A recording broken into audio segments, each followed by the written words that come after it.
Hello friends, welcome back two plus point classes.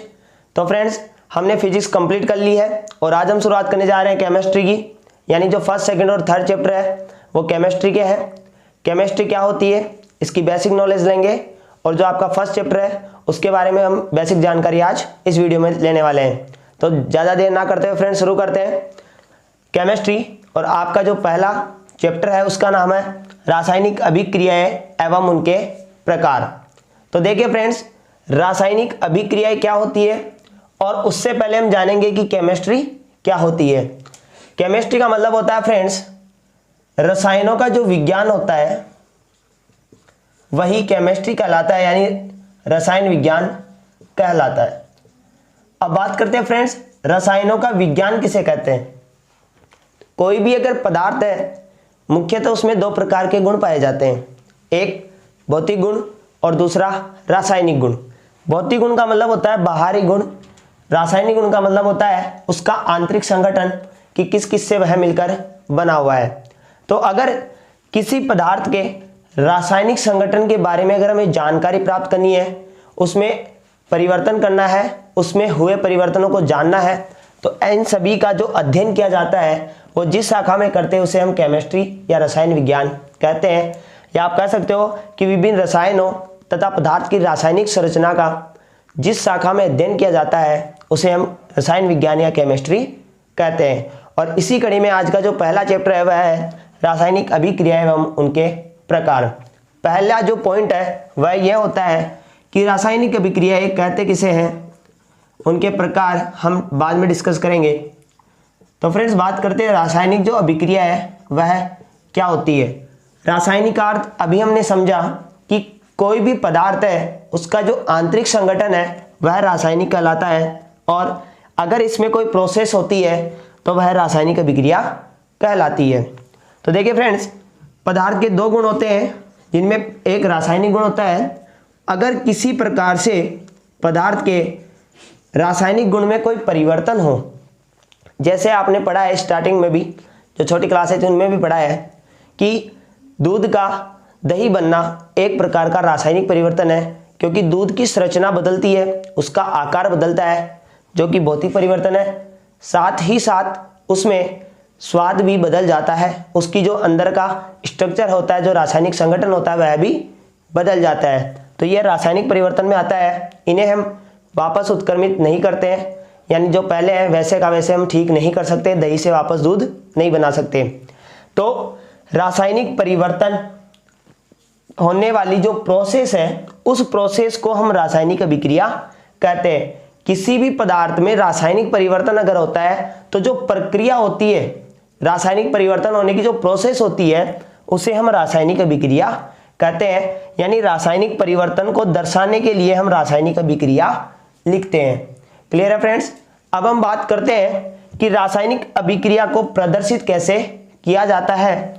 तो रासायनिक अभिक्रिया को हम रासायनिक समीकरण के माध्यम से प्रदर्शित करते हैं। और आज का जो हमारा मेन टॉपिक होगा फ्रेंड्स वह रासायनिक समीकरण को समझना होगा, क्योंकि आप जब भी एग्जाम में करके आओगे या एग्जाम में जो कुछ भी क्वेश्चन आएंगे केमिस्ट्री से वह मोस्टली समीकरण से रिलेटेड होते हैं, केमिकल इक्वेशन से रिलेटेड होते हैं। तो हम ये बात करते हैं इक्वेशन क्या होती है, कैसे लिखी जाती है, और इक्वेशन को देखकर हम किन किन बातों का पता लगा सकते हैं। तो रासायनिक समीकरण की हम बात करते हैं फ्रेंड्स। रासायनिक समीकरण क्या होता है। रासायनिक अभिक्रिया को दर्शाने का जो माध्यम है उसे हम रासायनिक समीकरण कहते हैं। अब आप एक बात बताइए कि अगर मैंने लिखा हाइड्रोजन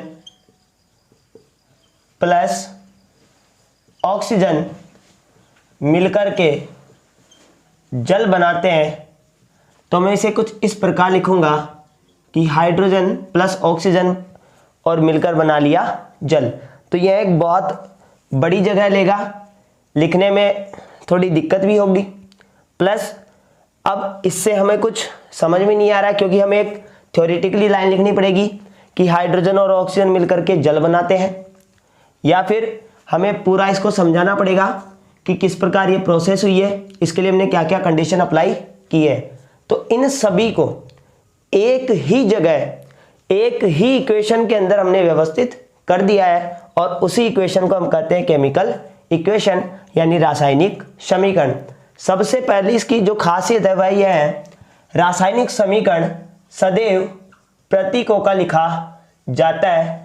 यानी इसमें जैसे मैंने हाइड्रोजन लिखा है तो मैं हाइड्रोजन ना लिखकर हाइड्रोजन का सिर्फ प्रतीक लिखूंगा और प्रतीक के लिए मैं यूज करूंगा H। अब आप ये सोच रहे होंगे फ्रेंड्स कि ये सब आए कहाँ से। मुख्यतः केमिस्ट्री जो है वह रासायनिक संगठन के आधार पर चलती है, यानी किन किन केमिकल से मिलकर ये बना हुआ है। अब आप ध्यान दीजिएगा फ्रेंड्स, क्योंकि पूरी प्रकृति में, हाँ फ्रेंड्स, पूरी प्रकृति में मात्र 118 तत्वों की बात होती है, जिनमें से भी अभी टोटल हमें ज्ञात नहीं है। ये सर बताए गए हैं, लेकिन हमें जानकारी मुख्यतः 104 या 108 तत्वों की भी पूरी नहीं है। यानी कि अगर हम एवरेज देखें तो हमें सिर्फ 100 तत्वों की जानकारी है, उससे आगे में जानकारी नहीं है। मतलब जितनी भी अगर हम केमिस्ट्री पढ़ते हैं सिर्फ और सिर्फ इन्हीं 100 तत्वों के ऊपर ये डिपेंड करती है। तो फ्रेंड्स, साइंटिस्टों ने एक दिमाग लगाया और इन सभी तत्वों को एक आवर्त सारणी के अंदर अरेंज कर दिया। अब आप खुद ये बात सोचिए, अगर साइंटिस्टों ने इतनी मेहनत की सिर्फ एक आवर्त सारणी को बनाने के लिए, इसका मतलब कुछ तो ऐसी खास बात है उस आवर्त सारणी में जो केमिस्ट्री के लिए इंपॉर्टेंट हो सकती है। और आपको ही मैं जानकारी बताऊं कि आवर्त सारणी अगर आप अच्छे से समझ लेते हो, आपकी 80% केमिस्ट्री क्लियर हो जाती है। तो आपको मैं इस आवर्त सारणी के बारे में छोटी छोटी और बहुत ही काम की बातें बताऊंगा। उसके बाद हम रासायनिक समीकरण की कुछ क्वालिटीज पढ़ेंगे कि क्या ये होता है, क्योंकि रासायनिक समीकरण लिखने के लिए हमें प्रतीकों की आवश्यकता होगी। और अब हम प्रतीक समझेंगे कि कैसे प्रतीक आए। अब हम बात करेंगे आवर्त सारणी की। आवर्त सारणी के बारे में कुछ इंपॉर्टेंट बातें हम डिस्कस करेंगे जो कि आपको केमिस्ट्री समझने में बहुत ज़्यादा सहायता प्रदान करेगी। सबसे पहले आप देखिए, आवर्त सारणी को मुख्यतः 7 आवर्त और 18 वर्गों में विभाजित किया गया है। आवर्त का मतलब आडी लाइनें यानी क्षैतिज लाइनें, और वर्गों का मतलब है ऊर्ध्वाधर लाइनें। तो इसमें ऊर्ध्वाधर लाइनें तो 18 है जिन्हें हम वर्ग कहते हैं, और 7 तिरछी लाइनें हैं, आडी लाइनें हैं जिन्हें हम आवर्त कहते हैं। अब देखिए फ्रेंड्स, इन्हें वर्गों के हिसाब से मुख्यतः 4 ब्लॉक्स में डिवाइड किया गया है, जिन्हें क्रमशः हम S block, P block, D block और एफ ब्लॉक कहते हैं। स्टार्टिंग की जो 1 और 2 नंबर के वर्ग हैं वह एस ब्लॉक में आते हैं। उसके बाद लास्ट के जो 13 से 18 6 वर्ग आते हैं वह पी ब्लॉक में आते हैं, और जो मिड के रह गए 3 से लेकर 12 तक वो डी ब्लॉक में आते हैं। और एफ ब्लॉक इस आवर्त सारणी से बाहर रखा गया, आप देख रहे होंगे। इसे हम लेंथेनाइड और एक्टेनाइड श्रेणी के नाम से जानते हैं। ये थोड़े अलग आते हैं, इनके बारे में कोई क्वेश्चन भी इतना ज़्यादा नहीं बनता है। अब आप समझिए फ्रेंड्स, आपको आवर्त सारणी में अलग अलग कलर दिख रहे होंगे। तो जो ग्रीन कलर आपको दिख रहा है, ग्रीन कलर का मतलब है धातुएं, यानी कि ओनली मेटल्स। अब आप देख रहे होंगे पूरी आवर्त सारणी लगभग आपको ग्रीन ही नजर आ रही है, यानी कि प्रकृति में सबसे ज्यादा हमारे पास धातुएं उपस्थित है। और कुछ लास्ट की तरफ हमें अलग कलर नजर आ रहा है, येलो टाइप। इसका मतलब ये अधातुएं हैं, यानी अधातुएं सिर्फ गिनी चुनी हुई है, लेकिन धातुओं का हमारे पास अथाह भंडार है, उनमें सारी धातुएं आ गई। अब डी ब्लॉक को हम कहते हैं संक्रमण तत्व, जो कि अलग अलग प्रकृति दर्शाते हैं, उनके भी हम डिस्कस करेंगे। और एफ ब्लॉक अभी हम साइड में रखेंगे क्योंकि ये अभी हमारे काम का नहीं आने वाला है। अब समझिए फ्रेंड्स, एस ब्लॉक को हम क्षारीय धातु के नाम से जानते हैं। इसमें 2 ब्लॉक होते हैं, 1 और 2। फर्स्ट को हम क्षारीय धातु और सेकंड को क्षारीय मृदा धातु के नाम से जानते हैं। अब अगर आपसे क्वेश्चन पूछ लिया जाए कि जो सोडियम है वह क्या है, अगर फ्रेंड्स आपको इसकी स्ट्रक्चर पता है तो आप ये बता सकते हो कि सोडियम जो है वह एस ब्लॉक का तत्व है। एस में भी नंबर 1 पे आता है, फर्स्ट ब्लॉक में आता है, इसका मतलब यह क्षारीय धातु होगी। अगर आपसे पूछे कि मैग्नीशियम कौन से का तत्व है, तो मैग्नीशियम एस ब्लॉक का तत्व है, सेकंड में आता है, तो ये क्षारीय मृदा धातु होगी। इससे क्या आसान होगा, क्या आप कर पाओगे? अब देखा, पी ब्लॉक जो है उसमें धातु भी है, अधातु भी है और उपधातु भी है। जो ग्रीन कलर है वह धातु है, लास्ट में अधातु है और मिड के अंदर उपधातु है। और उपधातु मुख्यतः 7 है। आपको इन 7 के नाम याद करने पड़ेंगे, जिससे होगा ये। अब आप ये बताइए, 118 तत्व में मात्र 7 उपधातु और कुछ एक अधातु है, तो आप बची हुई धातुओं को याद करेंगे या सिर्फ इनको याद करेंगे? तो सिंपल ये रहेगा कि हम अधातु और उपधातु को याद कर लें, इनके अलावा जो कुछ भी आएगा वह धातु होगी। क्लियर है फ्रेंड्स? आगे बात करते हैं। अगर आपको एस ब्लॉक का कोई तत्व दिख जाए तो आप क्या कहेंगे? आप कहेंगे कि ये क्षारीय धातु है, यानी इनकी प्रकृति क्षार की होती है। तो इससे आसानी हो जाएगी कि आपको प्रकृति का पता चल जाएगा, धातु या अधातु पता चल जाएगा। और अब इनसे समीकरण में कैसे सहायता मिलेगी उसकी हम डिस्कस करते हैं। उससे पहले अगर आपको ये धातु याद नहीं है तो इस पूरी आवर्त सारणी को याद करने की एक ट्रिक्स है। अगर आपको वो ट्रिक्स चाहिए तो आप नीचे कमेंट करके बताइएगा, हम ट्रिक्स पर भी एक अलग से वीडियो बनाएंगे। लेकिन अभी हम चैप्टर के ऊपर फोकस कर रहे हैं, तो आगे फोकस करते हैं कि रासायनिक समीकरण क्या होता है और इसे कैसे लिखते हैं और इससे हमें क्या क्या इंफॉर्मेशन मिलती है। देखिए फ्रेंड्स, अब हम बात करेंगे रासायनिक समीकरण की। रासायनिक समीकरण को प्रतीकों से लिखते हैं। तो जैसे अभी मैंने बताया, हाइड्रोजन और ऑक्सीजन मिलकर के जल बनाते हैं। तो इसकी पहली कंडीशन क्या है कि जो भी हम तत्व लिखने जा रहे हैं उनका प्रतीक लिखा जाएगा, जैसे मैंने यहां पर प्रतीक लिखा है। अब दूसरी कंडीशन, जो अभिक्रिया में भाग लेते हैं, जो अभिक्रिया में भाग लेते हैं तो भाग लेने वाले तत्व कहलाते हैं अभिकारक या अभिकर्मक। और जो लास्ट में हमें परिणाम प्राप्त होता है, रिजल्ट प्राप्त होता है, उसे हम कहते हैं उत्पाद या प्रोडक्ट। पहली कंडीशन समझ में आ गई फ्रेंड्स, कि इसे हम प्रतीकों के रूप में लिखेंगे, जो भाग लेते हैं उन्हें अभिकारक कहते हैं और जो प्राप्त होता है उसे उत्पाद कहते हैं। दूसरी बात कि अब अगर 2 या 2 से अधिक अभिकारक हो तो उनके बीच में हम प्लस का साइन करेंगे, यानी कि इनको मिक्स किया जा रहा है, मिलाया जा रहा है। और अगर 2 या 2 से अधिक उत्पाद हो तो उन्हें भी हम प्लस के चिन्ह के साथ प्रदर्शित करेंगे, यानी ये भी हमें मिक्स में प्राप्त हुए हैं, फिर हमें उन्हें अलग करना पड़ेगा। तीसरी कंडीशन फ्रेंड्स, अगर यहां सिंगल एटम है तो आपको ये रूल पता होगा, पहले आपने पढ़ा होगा कि कभी भी सिंगल परमाणु एग्जिस्ट नहीं करता है, वह सदैव अणु के रूप में होता है। अब यहां एक फैक्ट्स की बात ये है फ्रेंड्स कि परमाणु एग्जिस्ट नहीं करता, लेकिन वो किसका एग्जिस्ट नहीं करता है? अधातुओं का। अधातुएं जैसे कि गैसें होती है।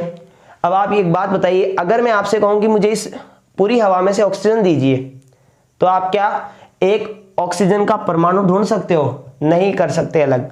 आपको ऑक्सीजन सदैव O2 के फॉर्म में मिलेगी।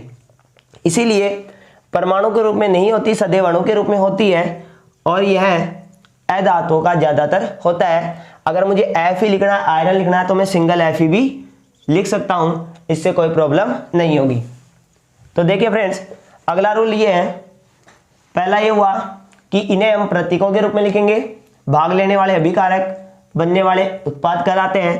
परमाणु के रूप में ये कभी नहीं लिखे जाएंगे, सदैव अणु के रूप में आएंगे और मुख्यतः अधातुएं। अब बात करते हैं अभिक्रिया की दिशा बताने के लिए। अभिक्रिया की दिशा बताने के लिए हम तीर के निशान का प्रयोग करेंगे, यानी कि अभिक्रिया इस तरफ हो रही है, यानी अभिकारक तो ये है और उत्पाद ये है और डायरेक्शन इस प्रकार है। अब अभिक्रिया अगर उत्क्रमित हो, उत्क्रमित का मतलब है कि जैसे अभिक्रिया हमने करवाई तो जो उत्पाद बना उससे वापस अगर हम अभिकारक बना सकते हैं तो तीर का जो निशान होगा वह हाफ टर्न ले लेगा, यानी एक बार अभिक्रिया इधर जाएगी और दूसरी बार रिवर्स होकर इधर भी आ सकती है।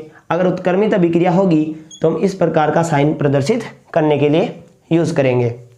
अगला कि समीकरण जो हमने लिखा है, अगर उसमें हमने किसी प्रकार के ताप, दाब या उत्प्रेरक का प्रयोग किया है, ताप यानी अगर हमने इसको कोई टेम्परेचर दिया है, तो दाब यानी हमने किसी दाब के ऊपर इस अभिक्रिया को करवाया, या उत्प्रेरक वे पदार्थ होते हैं जो या तो अभिक्रिया को ज़्यादा गति से करवाते हैं, तीव्र गति से करवा देते हैं, या फिर इसकी स्पीड को स्लो कर देते हैं यानी धीमी गति से करवाते हैं। यानी अगर कोई दो लोग लड़ रहे हैं तो दो लोग होते हैं, या तो उन्हें और ज़्यादा लड़ाए या फिर उन्हें जाकर शांत करवाए। तो जो बीच वाले होते हैं ना, जो खुद कुछ नहीं करते, दूसरों को लड़वा कर आते हैं या शांत करवा के आते हैं, उन्हें हम उत्प्रेरक कहते हैं। तो ऐसे लोगों को हमेशा बीच में ही लिखा जाता है। जो भी ताप, दाब, उत्प्रेरक होगा उन्हें हम यहाँ समीकरण के ऊपर प्रदर्शित कर देंगे। उसके बाद फ्रेंड्स नेक्स्ट और इम्पोर्टेंट पॉइंट आता है कि जो हमने समीकरण लिखा है उसमें यदि कोई ऊष्माक्षेपीय विक्रिया है या फिर ऊष्मा शोषीय विक्रिया है तो भी हम इसी के द्वारा इसे प्रदर्शित करेंगे। ऊष्माक्षेपी का मतलब है अभिक्रिया करवाने से हमें ऊर्जा प्राप्त होती है या उसमें से ऊष्मा बाहर निकलती है। जैसे अगर आप एसिड में वाटर में अगर एसिड मिलाओगे तो उसमें से आपको ऊष्मा मिलेगी, तो यह एक ऊष्माक्षेपी विक्रिया है। ऊष्माशोषी आपको किसी विक्रिया को संपन्न करवाने के लिए अगर ऊर्जा देनी पड़ रही है, मतलब गर्म करना पड़ रहा है, तो वह ऊष्माशोषी विक्रिया कहलाती है। उनके लिए यहाँ टेम्परेचर लिख सकते हो। अगली बात है फ्रेंड्स, यदि आप किसी विक्रिया को करवा रहे हैं और उसमें से कोई गैस बाहर निकलती है, यदि कोई गैस बाहर निकलती है तो आप उसे यहीं तीर का निशान ऊपर की तरफ करके लिख सकते हो। जैसे मैंने ऊपर की तरफ लिख के हाइड्रोजन लिखा है, मतलब इसमें से हाइड्रोजन गैस बाहर निकल जाएगी। और यदि कोई अवक्षेप बचता है, अवक्षेप क्या होता है फ्रेंड्स?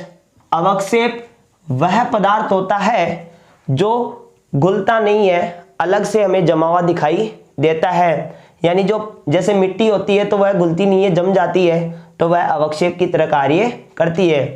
तो अगर किसी विक्रिया को करवाने से कोई अवक्षेप बनता है तो उसे हम नीचे की तरफ साइन लगा करके लिख देते हैं कि यह पात्र की तली में बैठ गया है।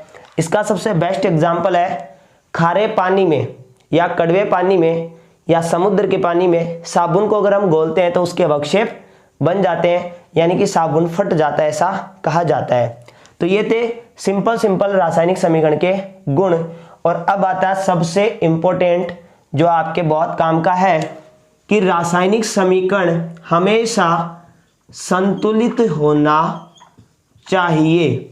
बहुत इंपॉर्टेंट है ये फ्रेंड्स कि रासायनिक समीकरण हमेशा संतुलित होना चाहिए। संतुलित का मतलब ये है कि हमने दो नियम पढ़े थे, एक था द्रव्यमान संरक्षण का नियम और एक था ऊर्जा संरक्षण का नियम। द्रव्यमान संरक्षण का जो नियम है वह यह कहता है कि अभिकारक का द्रव्यमान और उत्पादों का द्रव्यमान हमेशा बराबर होना चाहिए। और ये बराबर कब होगा? यानी हाइड्रोजन है तो इसका द्रव्यमान फिक्स है, कितना होता है? इधर ऑक्सीजन है, इसका द्रव्यमान फिक्स है, कितना होता है? अगर देखिए यहाँ एक ऑक्सीजन है तो मान लीजिए यह 8 पर आता है, परमाणु क्रमांक 8 है, तो इसका द्रव्यमान हो जाएगा 8 दूनी 16। अब एक का इसका द्रव्यमान 16 है, लेकिन यहाँ ऑक्सीजन के 2 अणु है तो यहाँ हो जाएगा 16 दूने 32। तो क्या इनका द्रव्यमान बराबर हुआ? जी बिल्कुल नहीं हुआ। तो बराबर कैसे करेंगे? बराबर कब होगा? जब इनकी संख्या बराबर होगी। यहाँ पर ऑक्सीजन 1 है जबकि यहाँ ऑक्सीजन 2 है, तो हमें संख्या बराबर करनी पड़ेगी और इसे ही हम कहते हैं संतुलित करना, समीकरण को संतुलित बनाना। तो समीकरण संतुलित क्यों करते हैं? क्वेश्चन आया हुआ है कई बार। तो इसका रीजन ये है कि द्रव्यमान संरक्षण नियम के अनुसार रासायनिक समीकरण में या रासायनिक अभिक्रिया में अभिकारकों का द्रव्यमान उत्पादों के द्रव्यमान के इक्वल होना चाहिए। और इसीलिए हमें इनकी संख्या बराबर करनी पड़ती है। अतः इनकी संख्या बराबर करने के लिए हमें समीकरण को संतुलित करना आवश्यक है। अब आप इसी उदाहरण में समझिए कि समीकरण संतुलित कैसे किया जाता है। तो देखिए फ्रेंड्स, यहाँ H 1 है तो यह 2 की फॉर्म में होगा, हमेशा H2 होगा, क्योंकि अभी मैंने बताया यह अणु के रूप में होता है। ऑक्सीजन अणु के रूप में होगा, ये भी O2 के रूप में होगा। तो देखिए फ्रेंड्स, H2 प्लस O2 मिलकर बना रहे हैं H2O यानी कि जल। और याद रखिएगा, जल का नाम है एक्वा। जल का जो साइंस में नाम है वह क्या है? एक्वा है, वाटर कहते हैं इंग्लिश में। तो देखिए, यहां हाइड्रोजन की संख्या कितनी है? 2। यहां हाइड्रोजन की संख्या कितनी है? 2। तो बराबर है, हमें बस संख्या देखनी है। यहां संख्या कितनी है? यहां ऑक्सीजन की संख्या है 2 और यहां ऑक्सीजन की संख्या है मात्र 1। तो क्या दोनों बराबर है? जी बिल्कुल नहीं। तो बराबर कैसे करेंगे? बराबर करने के लिए हमें यहां क्या लगाना पड़ेगा? आगे की तरफ 2 लगाना पड़ेगा। तो देखिए 2 हो गए इसकी, तो अब ऑक्सीजन कितने हो गए? 2। लेकिन हाइड्रोजन कितने हो गए? 2 दूनी 4। अब हाइड्रोजन को 4 बनाने के लिए क्या करेंगे? यहां पर भी 2 लगा देंगे। तो ये था समीकरण को संतुलित करना। अब देखिए फ्रेंड्स, अभी हमने पढ़ा रासायनिक समीकरण क्या होता है, इसके क्या क्या फायदे हैं, इसे किस प्रकार लिखा जाता है, किस प्रकार इसे पढ़ा जाता है और किस प्रकार इससे समझा जाता है। तो फ्रेंड्स, अभी के लिए इतना ही। नेक्स्ट वीडियो में हम पढ़ेंगे कि किस प्रकार ये जो मैंने अणु बनाए हैं उनका निर्माण कैसे होता है और आप इनका निर्माण कैसे स्वयं से कर सकते हो। तो आगे की जो क्लास है वह भी बहुत इंपॉर्टेंट होने वाली है। अगर ये वीडियो पसंद आया तो बने रहिए नेक्स्ट वीडियो के साथ भी और अपनी तैयारी को स्पीड बूस्ट दीजिए। धन्यवाद।